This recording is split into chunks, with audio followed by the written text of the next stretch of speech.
નમસ્કાર, આપ જોઈ રહ્યા છો લખતર ન્યૂઝ અપડેટ। તમામ સમાચાર અને અપડેટ મેળવવા માટે ચેનલને સબસ્ક્રાઇબ કરો અને બેલ આઇકન પર ક્લિક કરો, જેથી તમામ સમાચાર અને અપડેટ તમને મળી રહે અને જોતા રહો લખતર ન્યૂઝ અપડેટ। લખતર જગદીશ આશ્રમમાં છેલ્લા 100 કરતાં વધારે વર્ષથી દર વર્ષે ભાગવત સપ્તાહનું આયોજન કરવામાં આવતું હોય છે અને જગદીશ આશ્રમમાં દંડી સ્વામી માગશર સુદ 11ના દિવસે દિવંગત થયા હતા અને જેને લઈને માગશર સુદ 11ને અનુલક્ષીને ભાગવત સપ્તાહનું આયોજન કરવામાં આવે છે।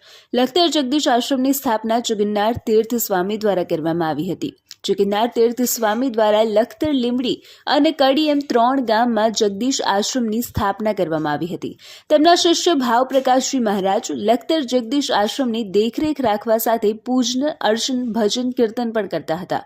જે તે સમયે લખતર સ્ટેટ દ્વારા જગદીશ આશ્રમનું સમારકામ કરવા સાથે ફરિયામાં લાદી ફિટ પણ કરવામાં આવી હતી। ભાવપ્રકાશ મહારાજને ચા અતિ પ્રિય હોય લખતર જગદીશ આશ્રમમાં હાલમાં પણ ભાવપ્રકાશજી મહારાજને ચા પ્રસાદ રૂપે ધરાવવામાં આવે છે। ત્યારે લખતર જગદીશ આશ્રમમાં આશ્રમના ટ્રસ્ટી એવા પિયુષભાઈ જાની દ્વારા છેલ્લા 100 કરતાં વધારે વર્ષોથી ચાલી આવતી પરંપરાને જાળવી રાખી છે। તેમના દ્વારા તેઓ ભાવપ્રકાશજી મહારાજના અનુયાયી હોય દર વર્ષે લખતર જગદીશ આશ્રમમાં ભાગવત સપ્તાહનું આયોજન કરવામાં આવે છે।